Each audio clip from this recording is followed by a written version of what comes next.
तो ध्यान से शांत भाव में आज की सत्संग की चर्चा मैं आपके समक्ष जो रख रहा हूँ, ध्वनि पर आधारित है।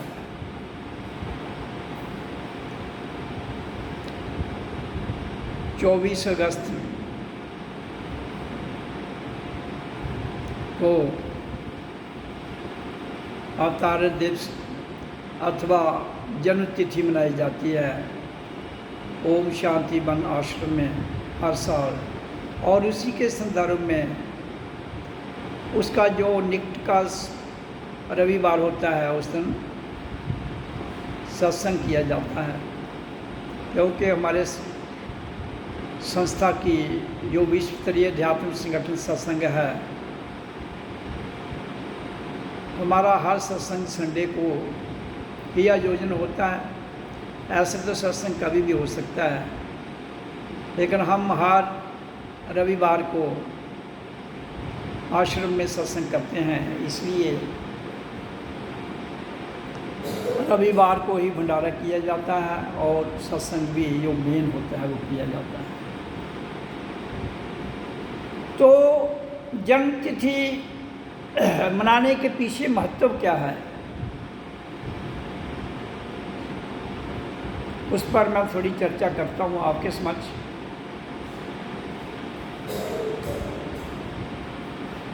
जन्म तिथि का अर्थ क्या होता है? किसी चीज़ का धरती पर आना। लेकिन धरती पर तो बहुत सी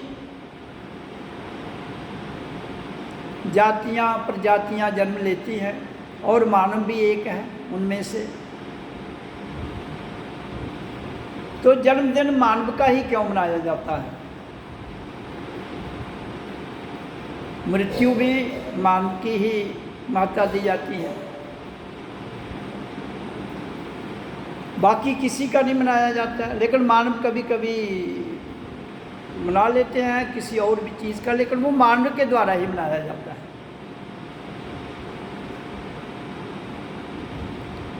उसका सबसे बड़ा कारण है कि बाकी जितने भी संसार में मानव के सिवाय जीव जंतु और प्रजातियां हैं, उनके अंदर विकसित बुद्धि नहीं होती है। विकसित बुद्धि का अर्थ क्या है कि वो जिस बात से पैदा होते हैं वो उसमें प्लस माइनस कुछ ना करते हुए आपने जीवन को धरती पर बिताते हुए जहाँ से चले जाते हैं, जैसे एक दिन इंसान भी चला जाता है। लेकिन इंसान का ही जन्मदिन और इंसान का ही मृत्यु का दिन क्यों मनाया जाता है? क्योंकि उसके पास विकसित बुद्धि है, जिसके द्वारा वो चीज़ों को बदल सकता है। तो जो हमारी कर्मा थ्योरी है, कर्म योग जिसको हम कहते हैं, तो कर्म जिससे हम किसी को बदल सकते हैं, किसी के भीतर ट्रांसफॉर्मेशन ला सकते हैं, तो वो ताकत केवल इंसान के पास है और किसी के पास नहीं। इंसान अपने जीवन का उत्थान भी कर सकता है, इंसान अपने जीवन का स्तर को डाउन भी कर सकता है, जिसको क्या कहते हैं? ऊर्ध्व गति और अधोगति। ऊर्ध्व गति हो गया अपने आप को ऊंचा ले जाना, अधोगति हो गया अपने आप को नीचे ले जाना। तो इसलिए तो ऊपर जाने के लिए, अपने आप स्तर उठाने के लिए सार्थक क्या है? ध्वनि, साउंड अथवा आवाज। इसी के द्वारा हम अपने स्तर को, अपने कर्मों को इस स्तर पर उत्थान कर सकते हैं जिस स्तर तक हम चाहें, और कर्मों को गिरा भी सकते हैं अपने आप को उस स्तर तक जिस स्तर तक हम नीचे जा सकते हैं। ये दोनों ऑप्शन केवल इंसान के पास हैं। इंसान के बिना किसी के पास ये ऑप्शन नहीं है, इसलिए इंसान महान है। तो ये पॉसिबल क्यों होता है और कैसे होता है? ध्वनि के द्वारा। और वो ध्वनि क्या है? ओ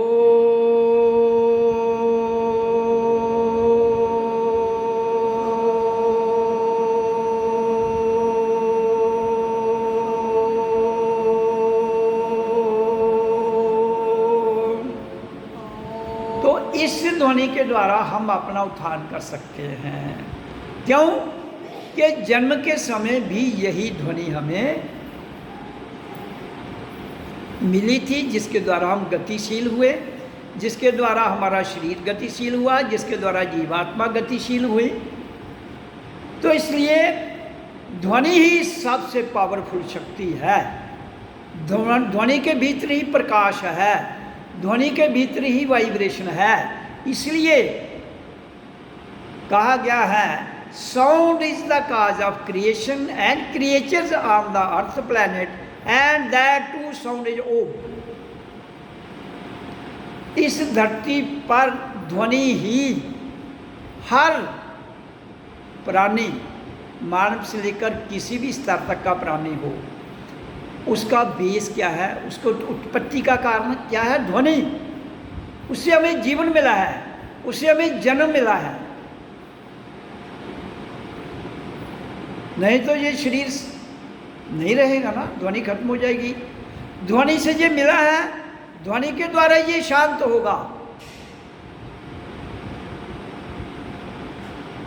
उच्चारण करते करते करते ध्वनि शांत हो जाएगी।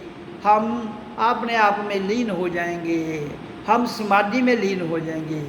और एक दिन जब जीते जी हम इस ध्वनि में लीन हो जाएंगे, तो एक दिन जब शरीर छोड़ेंगे तो अपने आप में लीन होते हुए उस परम शक्ति में लीन हो जाएंगे जिसका हम अंश हैं। हाँ, एक और ऑप्शन हमारे पास जो है, लीन होने के बाद भी हमारे पास शक्ति है कि हम यहाँ आना चाहते हैं या नहीं आना चाहते हैं। फिर ऑप्शन आप पर ही छोड़ा है कि आप मुक्त होने के बाद भी यहाँ आना चाहते हो कि नहीं आना चाहते हो। इसलिए जिन लोगों की ये कल्पना है कि कोई कुछ कर रहा है, कोई कुछ नहीं कर रहा है, हो रहा है। होना और करना दो बातें ध्यान में याद रखना। योग करते किया जाता है उसको क्रिया कहते हैं, जो होता है उसे अक्रिया कहते हैं। इसलिए ध्वनि का उच्चारण करते हुए हम क्रिया रूप से अक्रिया में जा सकते हैं। तो इसलिए हर एक दिन जन्मदिन होता है। ये इस धरती पर 800 करोड़ जनता मानव रूप में जिन्होंने देह धारण किया है वो रह रही है, तो किसी न किसी का जन्मदिन रोज है। मानव जाति एक है। अगर हम कहते हैं वसुधा एव वासुदेवम एकम कुटुंबम, तो ये सारा एक परिवार है, तो रोज किसी न किसी का जन्मदिन है। तो इसका अर्थ क्या हुआ कि रोज ही ये ध्वनि का उच्चारण होना चाहिए, रोज ही हमें उस कार्य को करना चाहिए कि जब हम एक परिवार हैं तो किसी ना किसी का किसी ना किसी धरती के हिस्से में जन्मदिन है और मृत्यु भी है। तो इसलिए चाहे मृत्यु हो चाहे जन्म हो, इसलिए ध्वनि को रोज करना चाहिए। जो मैं आपको एक लॉजिक अप्रोच बता रहा हूँ जिसमें किसी धर्म का कोई रोल नहीं है, जिसमें केवल मानव के सनातनपन का रोल है। और सनातन आत्मा को कहते हैं, सनातन ऐसी शक्ति को कहते हैं जो अपना स्वरूप नहीं बदलती। तो इसलिए मैं आज आपको जन्म है क्या, क्यों पैदा होता है, क्यों मनाया जाता है, केवल ध्वनि को किसी न किसी रूप में इंसान के द्वारा उसका उच्चारण किया जाए, और उच्चारण करते करते इंसान एक दिन किस में चला जाए, अनहद नाद ध्वनि में। ये ध्वनि है, इसको नाद कहते हैं। नाद, नाद का अर्थ है एक ऐसी आवाज़ जो अपने आप आ रही है, एक ऐसी आवाज़ जो अपने आप में ही इस सृष्टि की रचना कर रही है। Our body is complete universe. आपको पता है कि हमारा शरीर पूरा विश्व है।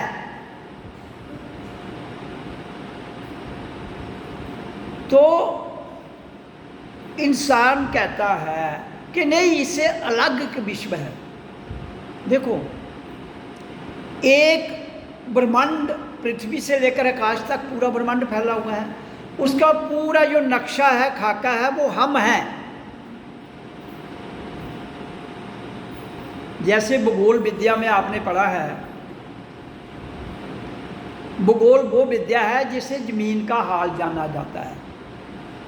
भूगोल मैंने ज्योग्राफी। तो भूगोल वो विद्या है जिससे पृथ्वी का हाल जाना जाता है। तो इसलिए हमारे अंदर पृथ्वी भी है, हमारे अंदर जल भी है, हमारे अंदर अग्नि भी है, हमारे अंदर वायु भी है, और हमारे अंदर आकाश तत्व भी है, साउंड। तो इसलिए इंसान कंप्लीट यूनिवर्स है, साकार में भी, निराकार में भी, और आकार में भी। इसलिए आपने कोई अलग आपसे नहीं है जिसको मिलना है। इसलिए हम सत्संग वाणी में बड़े स्पष्ट रूप से कहते हैं, स्वयं से मिलिए, स्वयं को मिलकर ही आप सत्य तक जा सकते हैं। ये यात्रा स्वयं से सत्य तक है, और सत्य से परम सत्य तक। जैसे ईश्वर से परमेश्वर, आत्मा से परमात्मा, इंसान, देवता और भगवान,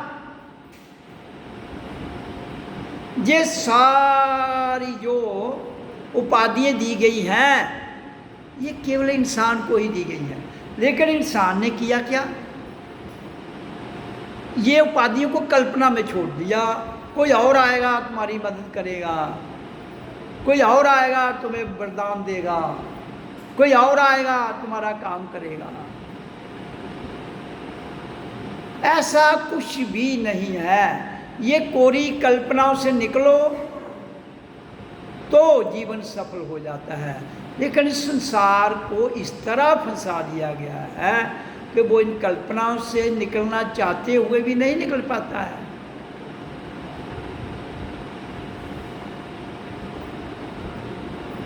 क्यों नहीं निकलना चाहता? क्योंकि इंसान को पृथ्वी से लेकर आकाश तक जितनी शक्तियां हैं वो उसके भीतर है। अब गड़बड़ कहाँ हो जाती है उससे? एक शरीर तो धरती पर है, तो धरती के जितने पदार्थ हैं मायावी, इंसान उनमें लिप्त है। बुद्धि उसकी मायावी शक्तियों में लिप्त है, मन उसका मायावी शक्तियों में लिप्त है, शरीर उसका मायावी शक्तियों में लिप्त है, दिमाग उसका मायावी शक्तियों में लिप्त है। तो इसलिए उन शक्तियों का प्रभाव इतना ज़्यादा उस पर हो चुका है। आज कहता है किसी की भी पूजा करो, कहीं भी जाओ माथा टेकने, कहता है मेरी ये कामना पूरी हो जाए।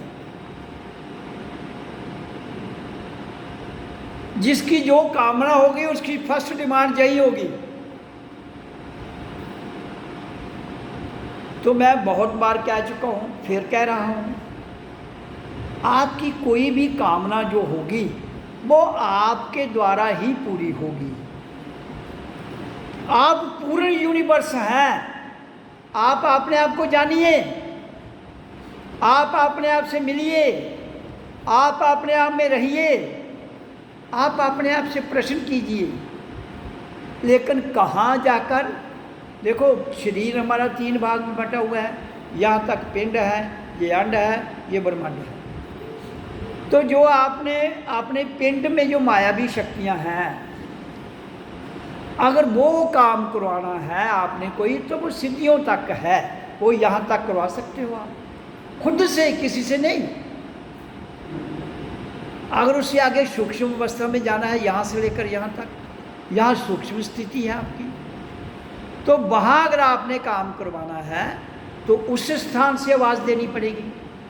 अगर निराकार निरस्वरूप, जहाँ कुछ भी नहीं है, केवल अपना आप है, तो वो इसके ऊपर जाना पड़ेगा।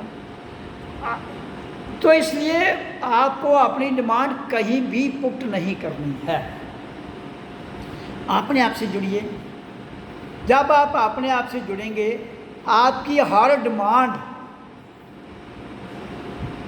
आपकी हर डिमांड स्वयं से पूर्ण हो जाएगी। स्वयं से कैसे पूर्ण हो जाएगी? कि स्वयं ही सत्य है, स्वयं ही ईश्वर है, स्वयं ही आत्मा है, स्वयं ही परमात्मा है। स्वयं से सत्य तक, सत्य से विराट तक। तो जब आप ऐसा करने में संभव हो सकते हैं, उसके लिए केवल ध्वनि साक्षात है, ध्वनि। तो जो जन्मदिन मनाया जाता है, उसका मेन स्वरूप ध्वनि है, और वो ध्वनि है ओ।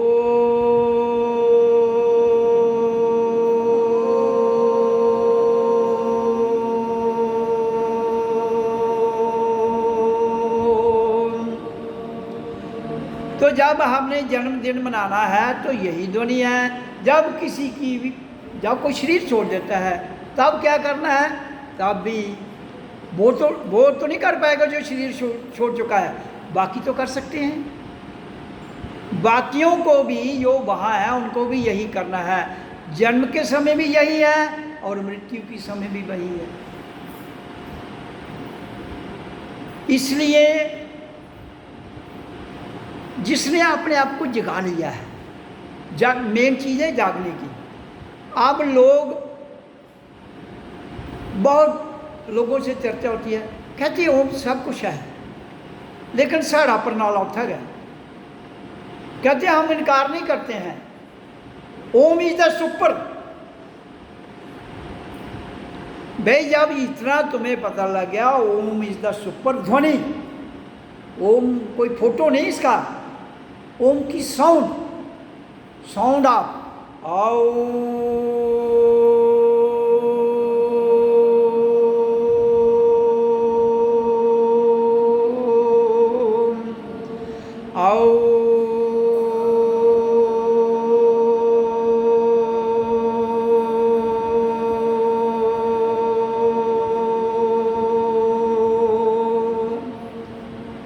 तो जब ओम की ध्वनि सुपर है, तो फिर उसको करते क्यों नहीं हो? दिक्कत क्या है? तो सबसे बड़ी दिक्कत इंसान को क्या है? डर, वहम, कामना।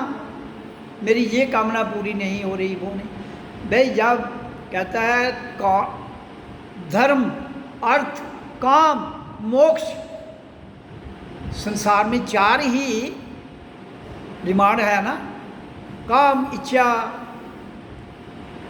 धर्म, कर्तव्य, अर्थ, माया, मोक्ष, मुक्ति। जब तुम्हारी लिखी हुई गीता, मैं अपनी चर्चा कर रहा हूँ, मैं स्वयं कह रहा हूँ कि ये चारों चीज़ें जो हैं ध्वनि से पूर्ण हो जाती हैं, लेकिन इंसान के अंदर धैर्य नहीं है, इंसान के अंदर सब्र नहीं है, इंसान के अंदर ठहराव नहीं है, इसलिए वो कन्फ्यूज हो जाता है, घबरा जाता है। आप ओम का उच्चारण धैर्य से अपनी रूटीन में करते जाइए। जन्मदिन हो, रोज हो, मैंने कहा जन्मदिन रोज होता है और मृत्यु भी रोज होती है, संतों का बातें ही यही है, रोज जीना रोज मरना। तो जब ओम होता है, करना नहीं है, करना एक प्रतिक्रिया है, शुरू में जरूर करना है। कब तक? जब तक आप अनहद नाद ध्वनि को नहीं सुनते हो, जो हो रही है, जो आ रही है, उसको करना नहीं है, वो हो रही है। तो जो हो रहा है वो भी हमसे ही हो रहा है, हमारे भीतर से हो रहा है। जो कर रहे हैं वो भी हम ही कर रहे हैं। तो फिर कहाँ से दूसरी शक्तियां आगे बीच में? मैं मानव जाति को बड़े स्पष्ट रूप में क्लियर कर रहा हूं कि करने वाले आप, होगा आपके भीतर से। मान लो ब्रह्मांड में हो रहा है, मान लो हम हमारे बाहर भी हो रहा है, तो हमारे भीतर भी हो रहा है, बाहर भी हो रहा है, भीतर भी हो रहा है, तो फिर अंतर कहाँ है? कहीं भी नहीं। तो इसका मतलब भगवान, परमात्मा, ईश्वर ध्वनि। तो जब आपका शरीर कंप्लीट यूनिवर्स है, पूर्ण विश्व है, तो फिर इधर उधर कौन सी शक्तियां हैं जिनको आपने पूजना है?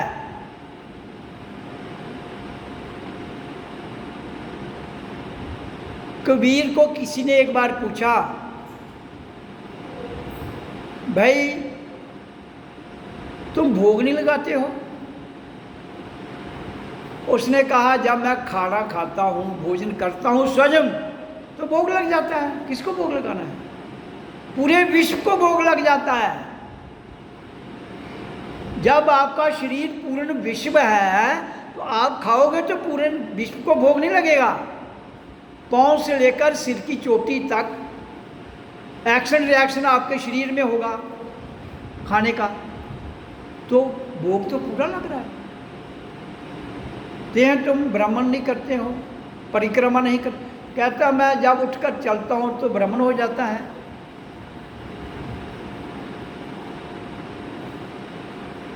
तो मेरा भी कहने का तात्पर्य यही है, जब आप खाना खाते हो तो भोग लग जाता है, पूरे विश्व को लग जाता है।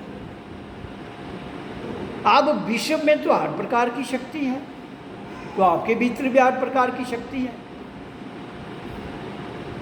और भ्रमण आप करते हो, चलते हो इस पृथ्वी पर।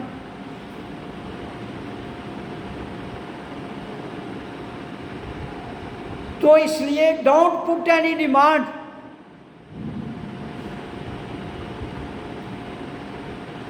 डिमांड आपकी ध्वनि को डाइवर्ट कर देती है। कहाँ? सिद्धियों में, अधोगति में। मैंने आपको पहले ही कहा कि जब आप ओम का उच्चारण करते हो और उसके पीछे डिमांड कोई नहीं है, तो तुम ऊर्ध्व गति में एंटर करते हो। सत्संग के शुरू में मैंने क्या चर्चा की आज, कि एक है अधोगति, एक है ऊर्ध्व गति। तो इंसान जो है वो ऊर्ध्व गति में भी जा सकता है, अधोगति में भी जा सकता है। इंसान के बिना कोई भी ऐसा यहाँ और जीव जंतु नहीं है जो अधोगति में जाए या ऊर्ध्व गति में, वो जैसे आता वैसे चला जाता है। आप श्रेष्ठ इसलिए हो कि आप अपने आप को बहुत ऊंचा भी ले जा सकते हो, आप अपने आप को बहुत नीचे भी गिरा सकते हो। और ऊंचा उठाने के लिए मैंने पहले भी कहा है, आप फिर कह रहा हूँ, उसके लिए एक ही ध्वनि है, ओ।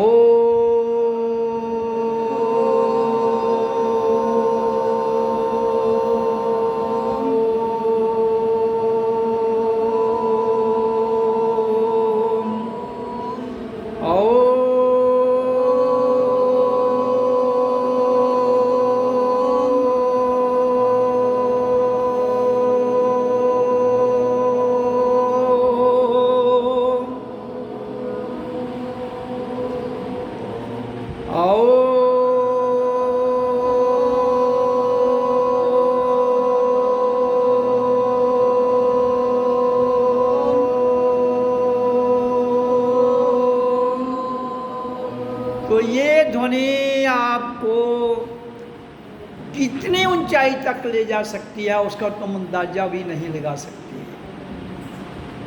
केवल मात्र दुनिया में एक ही ध्वनि है, वो है ओम।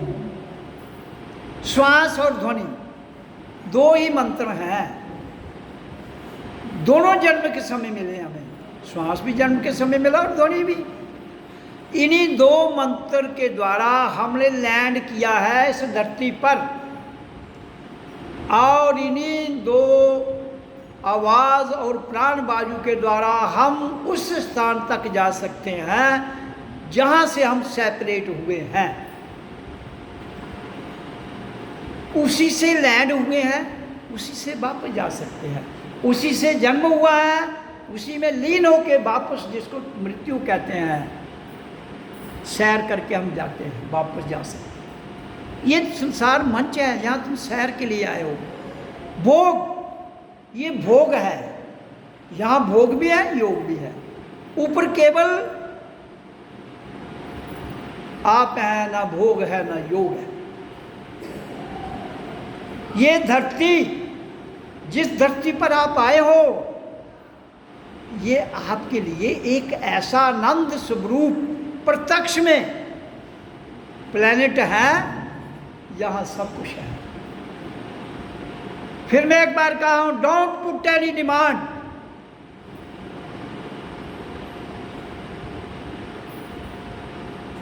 करना है, डिमांड कोई नहीं।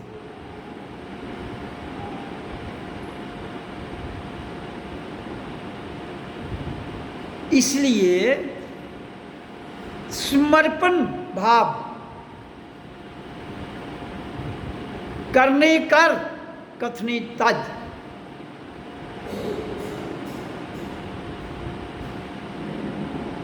सर्वधर्माणि परित्यज्य मम एकम शरणं व्रज अहं त्वमेव सर्व पापे मोक्षामि मा शुचः। कहता सब कुछ छोड़ के केवल मुझ एक की शरण में आ जा। मुझ एक, वो एक सबके भीतर है, मेरे भीतर है, आपके भीतर भी है।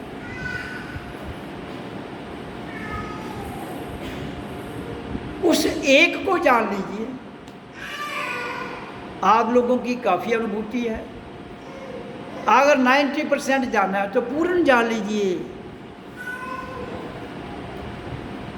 1% भी कम जानने से आप अपनी मंजिल से वंचित हो सकते हो। सर्वधर्माणि परित्यज्य, संसार का हर ढोंग, धर्म का अर्थ यहाँ कह रहा है हर जो आपने जोड़ा हुआ है अपने साथ सिस्टम, छोड़ दो। केवल मुझ एक की शरण में आ जाओ। अंत है सर, मैं तुम्हें सारे पापों से मुक्त कर दूंगा और तू सदा के लिए सुखी हो जाएगा। आपके भीतर का गुरु कह रहा है, मेरे भीतर का गुरु भी कह रहा है कि समर्पण हो जा मुझ एक के आगे, संसार के आगे नहीं। तुम संसार के आगे माथे रगड़ते हो, तुम पत्थरों के आगे माथे रगड़ते हो, to cover your diamonds, nothing else. इसलिए आप अपने भीतर जाइए, अपने भीतर झांकिए।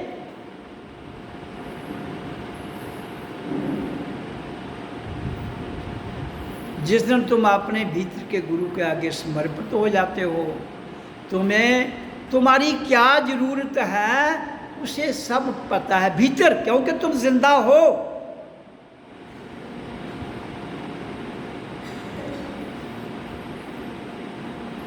और जो तुम्हारे भीतर का गुरु है उसको तुम्हारे द्वारा एक एक चीज की खबर होती है कि तुम्हारे अंदर सोच क्या है, तुम्हारे अंदर विचार क्या उठ रहा है, तुम्हारे अंदर गुस्सा कब आता है, तुम्हारे अंदर विचार कब बदलते हैं, तुम्हारे अंदर द्वंद्व कब पैदा होता है, तुम्हारे अंदर राग द्वेष कब पैदा होता है, वो भीतर से आप जानते हैं।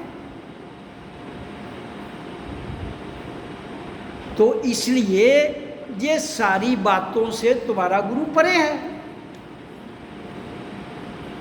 जब वो परे है तो तुम भी परे चले जाओ। तुम उन किसने जाना है? मन ने, बुद्धि ने, इंद्रियों ने, विषयों ने, भोगों ने। और वो गुरु रहता कहाँ है? ऐसे तो पाँव के अंगूठे से जहाँ तक उसकी वाइब्रेशन चल रही है, श्वास आ रहा है जा रहा है तो आप जिंदा हो, लेकिन उसका ग्रिड यहाँ पर है, टॉप ये। तो इसलिए जितने संसार में आज तक